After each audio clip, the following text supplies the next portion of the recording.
নমস্কাৰ আপোনালোক সকলোকে মোৰ ষ্টাডি ইউনিয়ন ইউটিউব চেনেললৈ স্বাগতম জনাইছোঁ।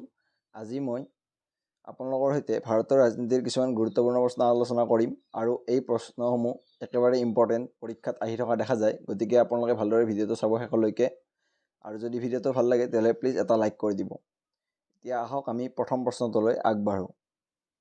Question number 1, who was the first president of implemented India? ইয়াত সুধিছে যে স্বাধীন ভাৰতৰ প্ৰথম ৰাষ্ট্ৰপতি কোন আছিল। ইয়াত চাৰিটা অপশ্যন দিয়া আছে। Option A Jawaharlal Nehru, option B Rajendra Prasad, option C B R Ambedkar, option D Droupadi Murmu. আৰু ইয়াৰ শুদ্ধ উত্তৰ হ'ল অপশ্যন বি ৰাজেন্দ্ৰ প্ৰসাদ। আৰু যদি কেতিয়াবা সোধে যে বৰ্তমান ভাৰতৰ ৰাষ্ট্ৰপতি কোন, আৰু তেতিয়াহ'লে এনচাৰ হ'ব দ্ৰৌপদী মুৰ্মু। আৰু বি আৰ আম্বেদকাৰ আছিল খচৰা সমিতিৰ সভাপতি, ভীমৰাও আম্বেদকাৰ বুলি কোৱা হয় সম্পূৰ্ণ নামটো।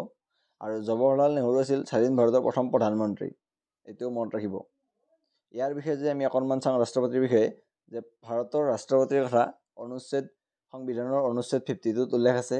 আৰু ভাৰতৰ প্ৰথম নাগৰিক হ'ল ৰাষ্ট্ৰপতি। কেতিয়াবা সুধিব পাৰে ভাৰতৰ প্ৰথম নাগৰিক কোন, আৰু সেইটো এনচাৰ হ'ব ৰাষ্ট্ৰপতি। নেক্সট টপিক আছে আমাৰ ভাৰতৰ ৰাষ্ট্ৰপতি হ'বলৈ তলত দিয়া যোগ্যতাসমূহ লাগিব। আৰু কেতিয়াবা সুধিব পাৰে যে ভাৰতৰ ৰাষ্ট্ৰপতিৰ যোগ্যতাসমূহৰ কথা কোনটো অনুচ্ছেদত উল্লেখ আছে, আৰু সেইটো হ'ব অনুচ্ছেদ 58। আৰু সেই যোগ্যতাসমূহ হ'ল যে প্ৰথম যোগ্যতাটো হ'ল ভাৰতৰ নাগৰিক হ'ব লাগিব ৰাষ্ট্ৰপতি হ'ব লাগিলে। আকৌ ন্যূনতম বয়স হ'ব লাগিব 35 বছৰ। এইটো প্ৰায় সুধি থাকে যে ভাৰতৰ ৰাষ্ট্ৰপতি হ'বলৈ ন্যূনতম বয়স কিমান বছৰ হ'ব লাগে, 35 বছৰ। আৰু 3 নম্বৰ আছে লোকসভাৰ সদস্য নিৰ্বাচিত কৰিব পৰাকৈ যোগ্যতা থাকিব লাগিব, তেতিয়াহে এজন ভাৰতৰ ৰাষ্ট্ৰপতি হ'ব পাৰিব। তাৰপিছত নেক্সট টপিকটো আছে ৰাষ্ট্ৰপতিৰ কাৰ্যকাল 5 বছৰ। কেতিয়াবা সুধে ৰাষ্ট্ৰপতিৰ কাৰ্যকাল কিমান বছৰ, আৰু সেইটো হ'ব 5 বছৰ। নেক্সট টপিক ৰাষ্ট্ৰপতিয়ে প্ৰধানমন্ত্ৰী আৰু মন্ত্ৰী পৰিষদক নিযুক্তি দিয়ে। এইটো প্ৰায় সুধি থাকে যে প্ৰধানমন্ত্ৰীক কোনে নিযুক্তি দিয়ে, আৰু সেইটো হ'ল এনচাৰ ৰাষ্ট্ৰপতি। ৰাষ্ট্ৰপতিয়ে পদত্যাগ কৰিব বিচাৰিলে সেই পদত্যাগ পত্ৰখন উপৰাষ্ট্ৰপতিক জমা দিব লাগে। মানে যদি ৰাষ্ট্ৰপতিয়ে সেই 5 বছৰ সম্পূৰ্ণ নহওঁতে যদি পদত্যাগ কৰিব বিচাৰে, তেতিয়াহ'লে সেই পদত্যাগ পত্ৰখন ৰাষ্ট্ৰপতিয়ে উপৰাষ্ট্ৰপতিক জমা দিব লাগিব, আৰু উপৰাষ্ট্ৰপতিৰ দ্বাৰাহে ৰাষ্ট্ৰপতিয়ে পদত্যাগ কৰিব পাৰিব। ইয়াৰ পিছত আমি নেক্সট প্ৰশ্নলৈ আগবাঢ়োঁ। Question number 2, who among the following acts as the chairman of the Rajya Sabha of the Indian parliament? ইয়াত সুধিছে যে নিম্নলিখিত কোনে ভাৰতীয় সংসদৰ ৰাজ্যসভাৰ অধ্যক্ষ হিচাপে কাম কৰে। আৰু ইয়াত চাৰিটা অপশ্যন দিয়া আছে। Option A the speaker of the Lok Sabha, option B the chief justice of India, option C the vice president of India, option D the president of India. আৰু ইয়াৰ শুদ্ধ উত্তৰ হ'ব option C the vice president of India. মানে ভাৰতৰ উপৰাষ্ট্ৰপতিয়ে ৰাজ্যসভাৰ অধ্যক্ষ হিচাপে কাম কৰে। ইয়াৰ পিছত নেক্সট কুৱেশ্যন নহয়, আমি উপৰাষ্ট্ৰপতিৰ বিষয়ে অলপমান চাওঁ। উপৰাষ্ট্ৰপতিৰ বিষয়ে কথা উল্লেখ আছে অনুচ্ছেদ 63ত। এইটো সুধিব পাৰে যে সংবিধানৰ কোনটো অনুচ্ছেদত উপৰাষ্ট্ৰপতিৰ কথা উল্লেখ আছে, এইটো অনুচ্ছেদ 63ত। আৰু উপৰাষ্ট্ৰপতি ৰাজ্যসভাৰ সদস্য নহয়। কেতিয়াবা সুধিব পাৰে তলৰ কোনজন ৰাজ্যসভাৰ সদস্য নহয়, আৰু সেইটো হ'ব উপৰাষ্ট্ৰপতি। ভাৰতৰ উপৰাষ্ট্ৰপতি হ'বলৈ তলত দিয়া যোগ্যতাসমূহ থাকিব লাগে। আৰু ভাৰতৰ উপৰাষ্ট্ৰপতি হ'বলৈ কি কি যোগ্যতা লাগে সেইখিনি আমাক ইয়াত দিয়া আছে। অপশ্যন এ ভাৰতৰ নাগৰিক হ'ব লাগিব। অপশ্যন বি 2 নম্বৰ অপশ্যন দিয়া আছে ন্যূনতম বয়স 35 বছৰ হ'ব লাগিব। কেতিয়াবা সুধিব পাৰে যে ভাৰতৰ উপৰাষ্ট্ৰপতি হ'বলৈ ন্যূনতম বয়স কিমান বছৰ হ'ব লাগে, 35 বছৰ। আৰু তাৰপিছত নেক্সট টপিক আছে সংবিধানৰ 67 নং অনুচ্ছেদত উপৰাষ্ট্ৰপতিৰ পদাৱধিৰ কথা উল্লেখ আছে। মানে উপৰাষ্ট্ৰপতি যদি পদত্যাগ কৰিব বিচাৰে সেই 5 বছৰ নহওঁতে, তেতিয়াহ'লে উপৰাষ্ট্ৰপতিয়ে পদত্যাগ কৰিব পাৰে, আৰু সেই পদত্যাগ পত্ৰ কাক প্ৰদান কৰিব লাগিব, ৰাষ্ট্ৰপতিক। সেইটো মনত ৰাখিব। আৰু এইটো কথা উল্লেখ আছে সংবিধানৰ 67 নং অনুচ্ছেদত, এইটোও মনত ৰাখিব, কেতিয়াবা সুধিব পাৰে পৰীক্ষাত। আৰু তাৰপিছত টপিকটো আছে আমাৰ ভাৰতৰ প্ৰথম উপৰাষ্ট্ৰপতি হ'ল ডক্টৰ সৰ্বপল্লী ৰাধাকৃষ্ণন। এইটো একেবাৰে সহজ প্ৰশ্ন হয়, আৰু এইটো আপোনালোকে মুখস্থ মনত ৰাখি থ'ব। ভাৰতৰ প্ৰথম উপৰাষ্ট্ৰপতি হ'ল ডক্টৰ সৰ্বপল্লী ৰাধাকৃষ্ণন। আৰু ভাৰতৰ বৰ্তমান উপৰাষ্ট্ৰপতি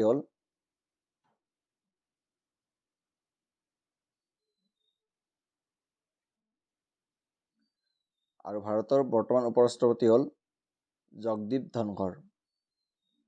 ইয়াৰ পিছত next question number 3, when was the constitution of India implemented? ভাৰতৰ সংবিধানখন কেতিয়া কাৰ্যকৰী কৰা হয়? ইয়াত চাৰিটা অপশ্যন দিয়া আছে, আৰু তাৰ ভিতৰত শুদ্ধ উত্তৰ হ'ব অপশ্যন এ 1950 চনৰ 26 জানুৱাৰী তাৰিখে ভাৰতৰ সংবিধানখন কাৰ্যকৰী কৰা হয়। ইয়াৰ বিষয়ে যদি ভাৰতৰ সংবিধানখনৰ বিষয়ে যদি আমি অকণমান চাওঁ যে ভাৰতৰ সংবিধানখন প্ৰস্তুত কৰিবলৈ 1946 চনৰ 6 ডিচেম্বৰ তাৰিখে সংবিধান সভা গঠন কৰা হৈছিল। কেতিয়া সুধিব পাৰে যে ভাৰতৰ সংবিধানখন প্ৰস্তুত কৰিবলৈ কেতিয়া সংবিধান সভা গঠন কৰা হৈছিল। আৰু তাৰপিছত আমি নেক্সট টপিকটো চাওঁ 1946 চনৰ 9 ডিচেম্বৰত সংবিধান সভাৰ প্ৰথমখন বৈঠক হয়, এইটো মনত ৰাখিব। আৰু এই প্ৰথম বৈঠকত সভাপতি আছিল, আৰু কেতিয়া সুধিব পাৰে যে সংবিধান সভাৰ প্ৰথম বৈঠকত সভাপতি কোনে আছিল, সেনেকুৱা সুধিব পাৰে। আৰু সেইটো এনচাৰ হ'ব ডক্টৰ সচ্চিদানন্দ সিনহা, এইটো মনত ৰাখিব। ভাৰতৰ স্থায়ী সভাপতি আছিল ভাৰতৰ সংবিধানৰ স্থায়ী সভাপতি আছিল ৰাজেন্দ্ৰ প্ৰসাদ, কিন্তু ভাৰতৰ প্ৰথম বৈঠকত সভাপতিত্ব কৰিছিল ডক্টৰ সচ্চিদানন্দ সিনহা, এইটো ভুল নকৰিব। ইয়াৰ পিছত নেক্সট টপিকটো চাওঁ আমি ভাৰতৰ সংবিধানখন ৰচনা কৰাৰ সময়ত 395টা অনুচ্ছেদ আছিল, 22টা অধ্যায় আৰু 8টা অনুসূচী আছিল। এইটো ইম্পৰ্টেণ্ট, কেতিয়াও সুধিব পাৰে, ভালদৰে চাব। নেক্সট টপিকটো হ'ল ভাৰতৰ সংবিধানখন বিশ্বৰ আটাইতকৈ দীঘলীয়া সংবিধান। কেতিয়াও সুধিব পাৰে যে বিশ্বৰ আটাইতকৈ দীঘলীয়া সংবিধানখন কোনখন দেশৰ, আৰু সেইখন হ'ল ভাৰতৰ সংবিধানখন। ইয়াৰ পিছত next question number 4, the fundamental rights of the constitution of India have been invoked from which country. ইয়াত সুধিছে যে ভাৰতৰ সংবিধানৰ মৌলিক অধিকাৰসমূহ কোনখন দেশৰ পৰা অনুকৰণ কৰি লোৱা হৈছে, আৰু ইয়াত 4টা অপশ্যন দিয়া আছে, আৰু তাৰ ভিতৰত শুদ্ধ উত্তৰ হ'ব অপশ্যন এ USA। এনেকুৱাকৈ যে আমি কিছুমান চাব যাওঁ যে ভাৰতৰ সংবিধানখন নিৰ্মাণ কৰোঁতে আৰু কিছুমান দেশৰ সংবিধান অনুকৰণ কৰা হৈছে, আৰু সেইকেইখন মই ইয়াত কেইখনমান দি দিছোঁ।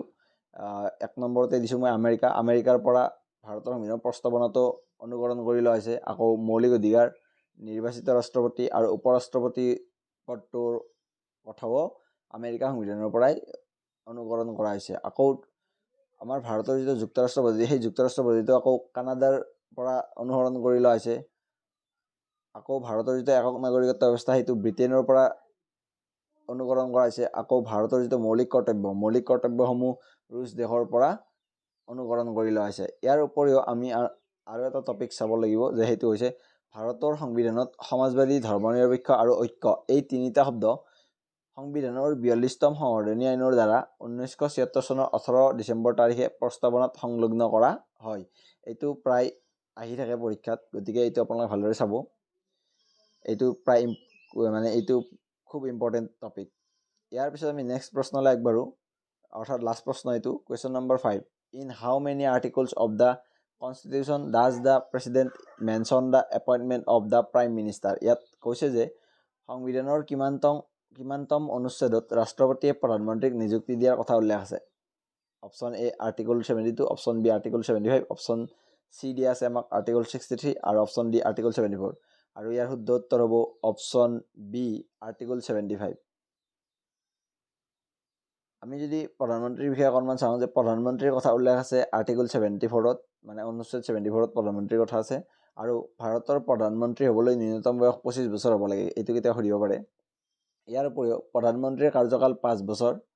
প্ৰধানমন্ত্ৰীয়ে নিজৰ পদত্যাগ পত্ৰ ৰাষ্ট্ৰপতিক দাখিল কৰিব লাগে। প্ৰধানমন্ত্ৰীয়ে যদি 5 বছৰ নহওঁতে যদি পদত্যাগ কৰিব বিচাৰে, তেতিয়াহ'লে সেই পদত্যাগ পত্ৰখন কাক দিব লাগিব, ৰাষ্ট্ৰপতিক। আৰু ভাৰতৰ প্ৰথম প্ৰধানমন্ত্ৰী আছিল জৱাহৰলাল নেহৰু।